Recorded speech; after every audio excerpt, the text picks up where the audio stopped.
For over 6 centuries, an empire rose from the dust of Anatolia to command 3 continents. Kings feared it, armies trembled before it, and entire cities bowed to its power. From the shadows of secret palaces to the thunder of cannon fire on vast battlefields, the Ottoman Empire shaped the world like no other. But behind its splendor were betrayals, conspiracies, and decisions that would eventually lead to its fall. In this documentary, you will witness how empires are built, why power is never permanent, and the shocking events that changed the course of history forever. Stay with us, because every moment of this story is a revelation. Miss one, and you risk losing the secrets of how a dynasty ruled the world. Before we dive deep into this epic saga, let me know where you're watching from. Hit the like button, subscribe, and share this video so more people can uncover the secrets of history with us. Every like and subscription helps us bring you more thrilling stories of empires, battles, and legends that shaped our world. The story of the Ottoman Empire begins not with grandeur, but with survival. In the late 13th century, Anatolia was a land of fractured states, small beyliks, and constant turmoil. Among these tribes, a leader named Osman I emerged, a man whose vision and ambition would change the destiny of the region. Osman was not a king. He was a warrior navigating shifting alliances.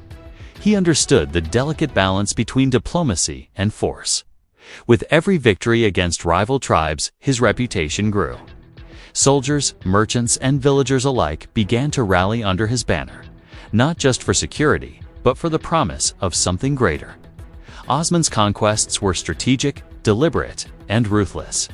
He expanded his territory one step at a time, forging alliances where possible and crushing opposition where necessary.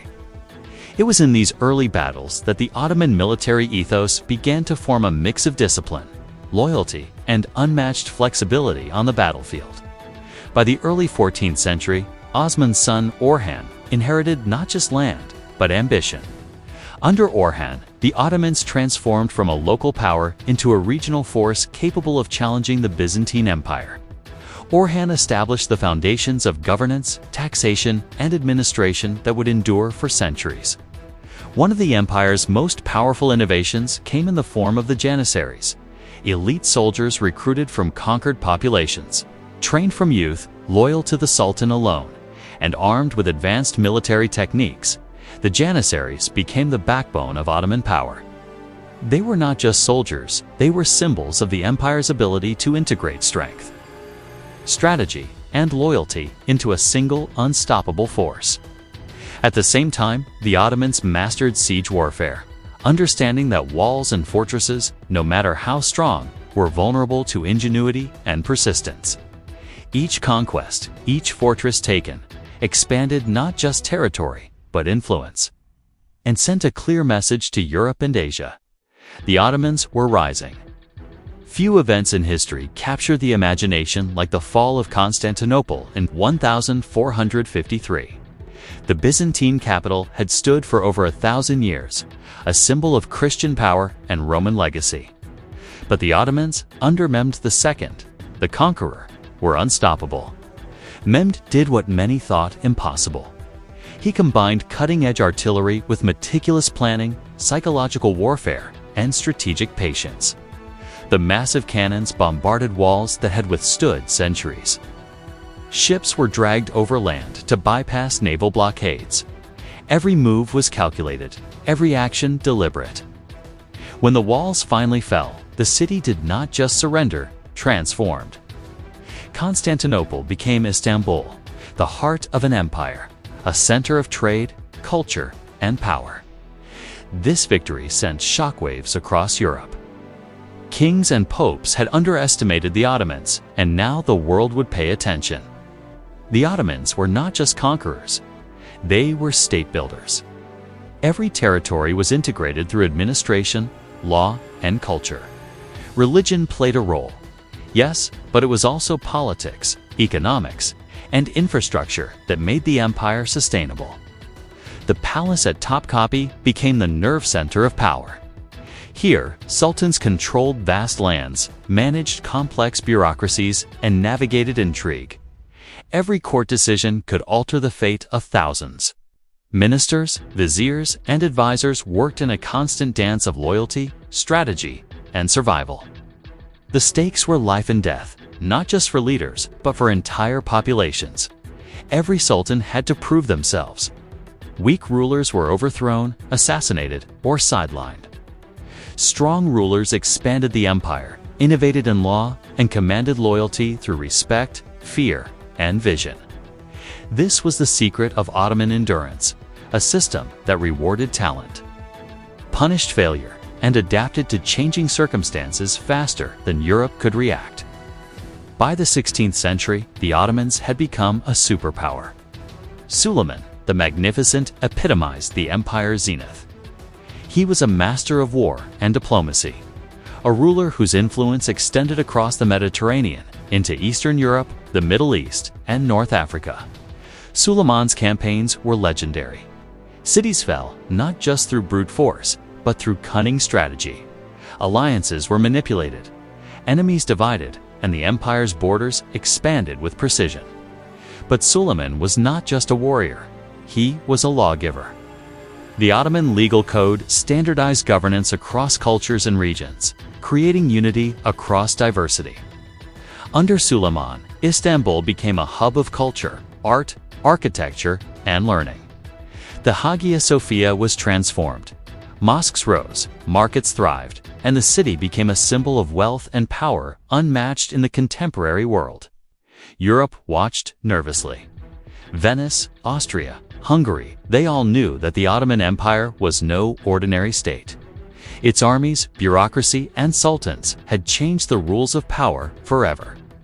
If you want to uncover every secret of this empire, every betrayal, every battle, and every decision that shaped continents, hit like, subscribe, and share this video. History like this doesn't come twice. Join us, because the full story of the Ottoman Empire will challenge everything you think you know about power, ambition, and survival. While Osman and Orhan laid the foundations, Mehmed and Suleiman built a machine that could not be ignored. Every conquest increased fear across Europe. Every reform strengthened the state. Every palace intrigue sharpened the survival instincts of rulers and generals alike. The Ottomans' mastery was not just in winning battles, but in managing people, cities, and resources. From elite troops to regional governors, the empire created a web of influence that held continents together. It was this combination of military genius, administrative brilliance, and cultural dominance that made the Ottoman Empire a force like no other. Even at the height of expansion, the Ottomans faced challenges. Neighboring states resisted. Alliances shifted unpredictably. Internal revolts threatened stability. Every sultan needed to make decisions where one mistake could cost thousands of lives and entire provinces. This is where the genius of early Ottoman rulers becomes clear. They understood the art of psychological warfare, diplomacy, and strategic patience. They would retreat when necessary, strike when opportunities arose, and ensure that loyalty was always rewarded. Europe, still recovering from medieval fragmentation, could not comprehend the speed and intelligence of the Ottoman rise. It was not just brute force, it was a systematic, relentless, and visionary approach to power. The 16th century gave rise to a man whose ambition and genius would redefine the world. Suleiman the Magnificent. Under his reign, the Ottoman Empire wasn't just a regional power. It became a global superpower, with its authority stretching across 3 continents. Europe, the Middle East, and North Africa all felt the immense reach of his armies, his diplomacy, and his naval dominance. Suleiman's strategy was a masterful blend of military brilliance, deep psychological insight, and political precision. His victories weren't just about winning battles, they were bold statements of inevitability. Cities often fell to his armies, but more frequently, they fell to his careful orchestration of fear, misinformation, and perfect timing. Siegecraft, espionage, and diplomacy worked together in a deadly symphony that often left his enemies paralyzed long before the first sword was even drawn. The Siege of Belgrade in 1521 stands as a powerful testament to Suleiman's mastery. The city's walls, once considered impenetrable, crumbled under relentless artillery fire and meticulously coordinated attacks. Ottoman engineers were masters of their craft, digging tunnels to undermine defenses, positioning hidden artillery for surprise bombardments, and cleverly manipulating supply lines to weaken the defenders from within. As the days stretched into weeks, hope within the city began to fade. Ultimately, Belgrade surrendered not to brute force alone, but to the suffocating psychological pressure exerted by Suleiman's relentless strategy. This very approach came to define his campaigns all across Europe. In Hungary and the Balkans, his armies moved with the precision of a finely tuned machine. His generals would report victories even before battles were technically over, because these victories were often orchestrated through deception just as much as through combat. The Ottomans were experts at exploiting mistrust, fanning the flames of internal divisions, and weaponizing fear, forcing entire kingdoms to collapse from within before their armies even had to engage in a major fight. The March to Vienna in 1529 showcased the absolute apex of Ottoman ambition. All of Europe watched in alarm as the vast, seemingly unstoppable Ottoman army advanced. Yet despite the monumental scale of the threat, Suleiman remained meticulous, constantly adapting to changing circumstances, always ensuring that victory, or at the very least control, was firmly within his grasp. While the land campaigns were busy expanding the empire's borders, it was the control of the seas that truly cemented its dominance. The Ottoman navy, formidable and highly disciplined, ruled the Mediterranean. The legendary island fortress of Rhodes fell, Tripoli surrendered, and one coastal city after another submitted to the Sultan's mighty fleet. These naval victories were swift and decisive, leaving rivals scrambling to even mount a response. But the navy was far more than just a fighting force. It was a potent tool of psychological warfare.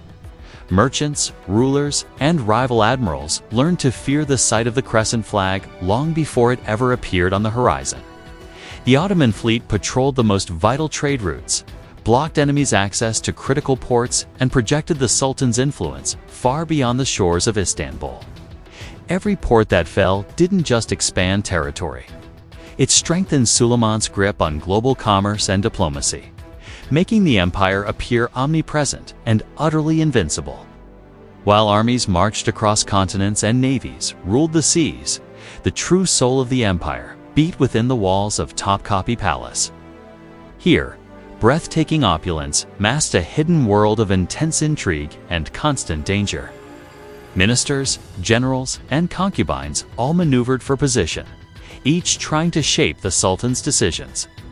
In this high-stakes environment, every whisper could tip a delicate balance. Every secret letter could ignite a rebellion or consolidate immense power. Suleiman ruled over a court that was a paradox of brilliance and deception. His trusted viziers managed sprawling provinces, negotiated critical alliances, and sometimes betrayed the Sultan himself in their pursuit of personal gain. The harem, often misunderstood as a place of simple pleasure, was in reality a vibrant center of political influence. Women advised, persuaded, and manipulated decisions that would determine the fate of empires. The palace was a place of constant tension between loyalty and ambition, where every single choice had consequences that reached far beyond the walls of Istanbul. Even Suleiman himself had to navigate these treacherous waters. He understood better than anyone that a single misjudgment in palace politics could undo his greatest military victories and destabilize entire regions.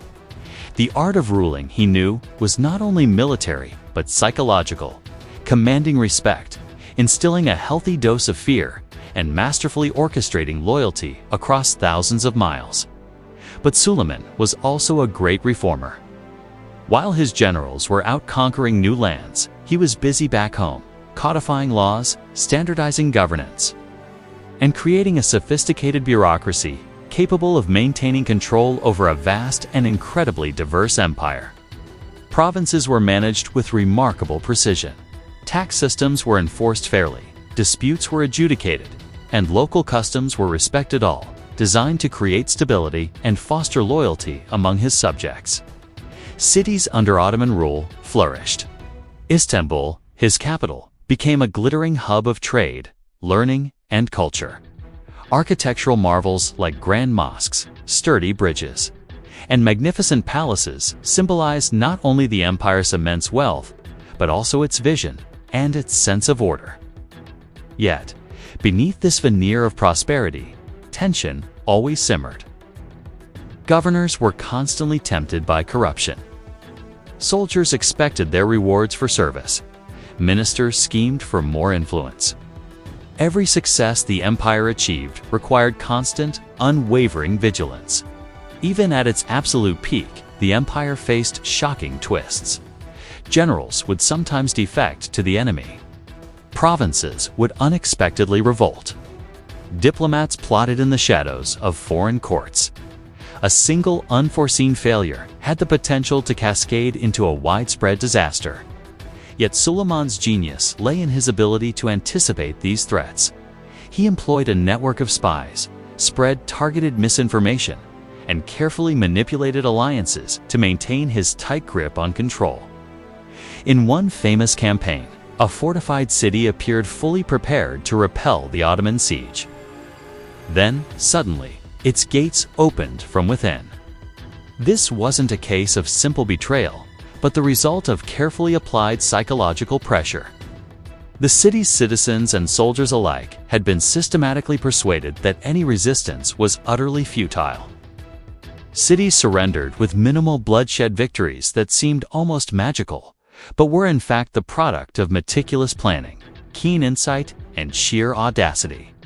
Europe feared him.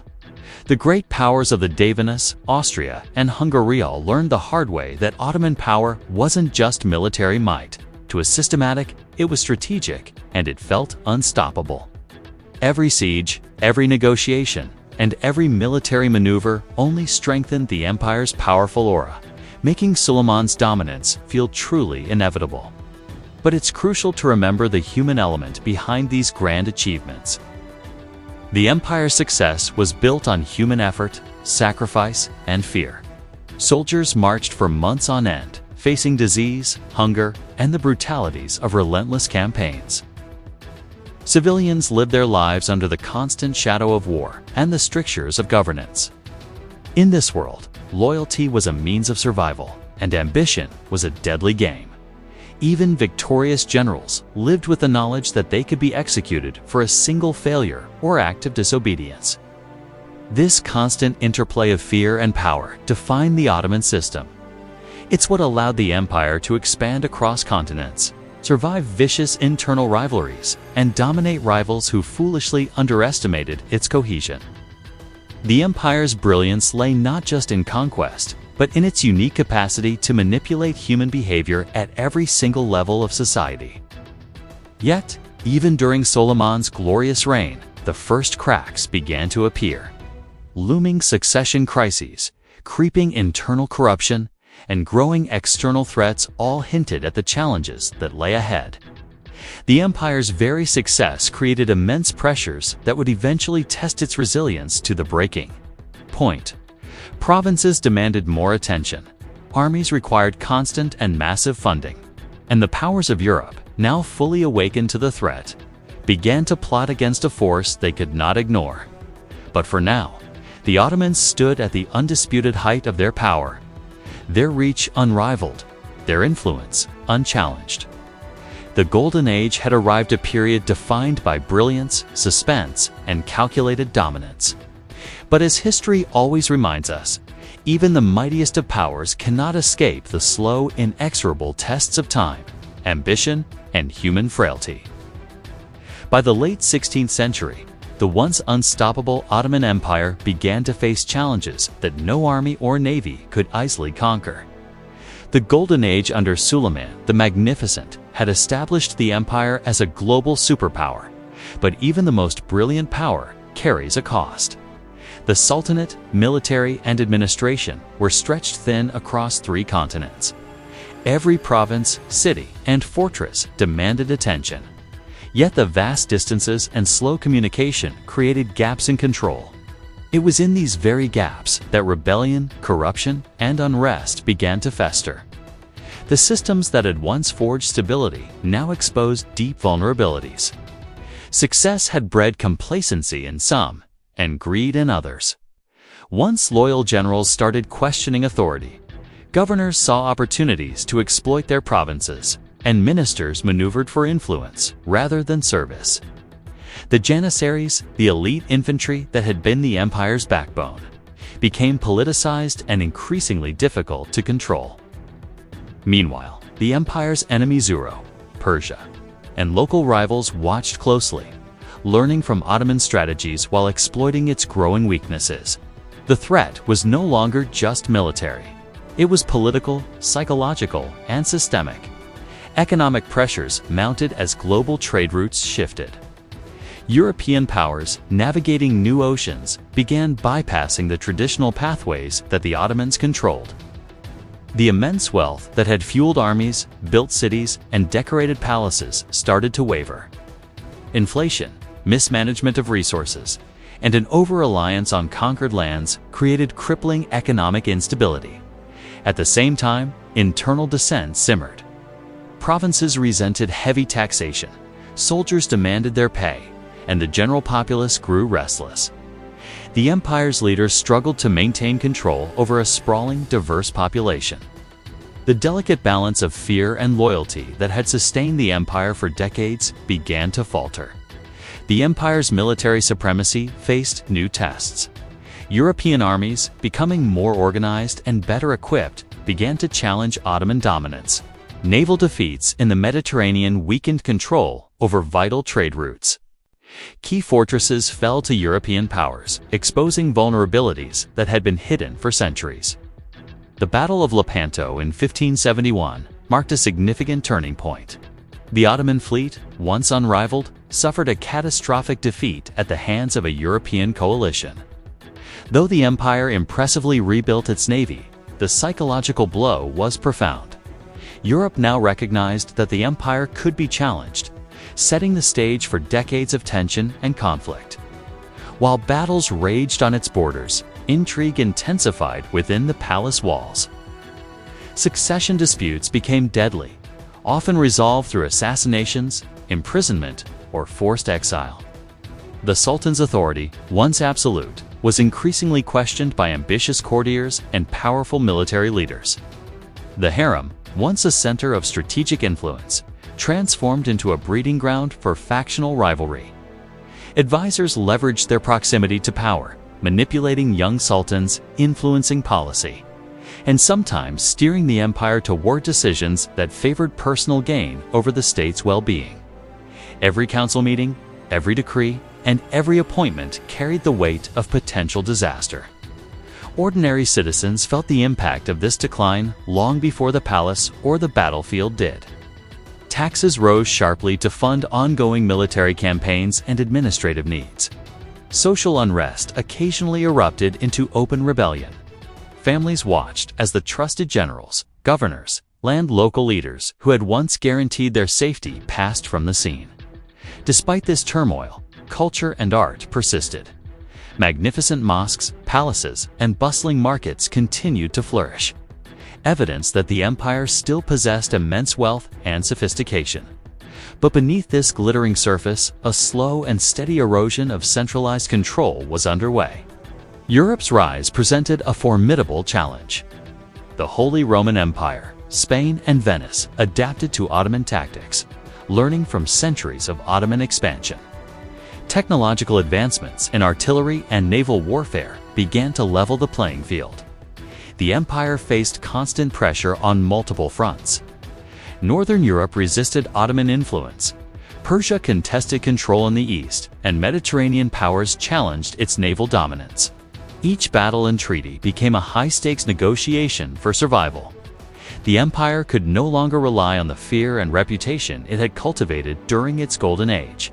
The world was changing, and the Ottomans were struggling to keep pace. By the 17th century, the empire had entered a prolonged period of decline. A perfect storm of military defeats, succession crises, and economic pressures converged. Generals wielded power in ways that directly challenged the Sultan, while distant provinces tested the limits of their obedience.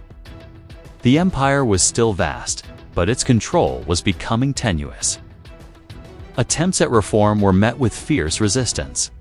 Efforts to modernize the army, bureaucracy, and taxation systems were hindered by entrenched interests. Janissary uprisings repeatedly disrupted stability. Regions that had once been pillars of the empire began to drift toward autonomy. Despite its decline, the legacy of the Ottoman Empire is profound and far-reaching. It shaped global trade routes, influenced architecture for centuries, and both preserved and expanded human knowledge. It created a unique model of governance and administration that blended diverse cultures. Its military strategies are still studied today, and its influence on law, culture, and society resonates across continents. The empire's story is not one of sudden collapse, but of gradual erosion, a powerful reminder that even the mightiest powers are subject to the forces of time, ambition, and human complexity. Its triumphs, its failures, and its enduring impact continue to captivate us. The rise and fall of the Ottoman Empire is a sweeping tale of power, ambition, strategy, and human drama. From the early battles that established its dominance, through the golden age of Suleiman, to the immense challenges of internal strife and external pressures, it offers timeless lessons in leadership, resilience, and the fragility of empire. History shows that no power, no matter how brilliant, can escape the relentless forces of change. The Ottomans mastered strategy, diplomacy, and culture, but they were not immune to succession disputes, rebellion, and the evolution of the global stage. All historical information in this documentary has been researched from verified sources to provide an accurate representation of the Ottoman Empire. Some dramatization has been used to enhance the storytelling, but all events are rooted in real historical facts. If you enjoyed this documentary, please like, subscribe, and share to support our channel. Comment below if you want us to explore the next historical epic, perhaps the Ottoman Empire's contemporaries, the rise of the British Empire, or the revolutions that shaped our modern world. We dedicate a full week to historical documentaries, bringing you the complete story of how our world evolved. Stay with us, because history isn't just about the past. It's a story that continues to shape our world today.